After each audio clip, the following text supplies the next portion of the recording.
This is the Lone Crater YouTube. We hope this video helps. You start by building a safe, observable environment so you can study DNS abuse without harming production.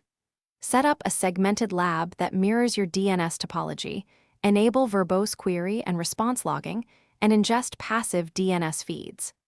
Once done, make sure logs are centralized and retained for analysis.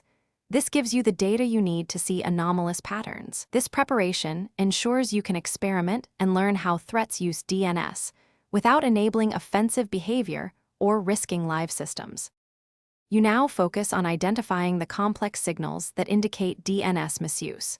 Analyze query entropy and label length to spot algorithmically generated domains and flag rapid subdomain churn as suspicious. Once detected, search for tunneling behaviors like long TXT payloads or many small, evenly timed queries. Correlate these DNS signals with endpoint telemetry and network flows so you can separate benign services from covert channels. Doing this gives you the contextual evidence needed for confident detection and response. You finish by containing impact, removing persistence, and hardening DNS controls.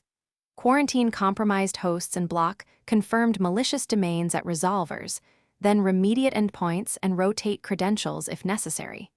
Make sure to enforce DNSSEC validation, set response rate limits, and maintain tight allow lists for critical services.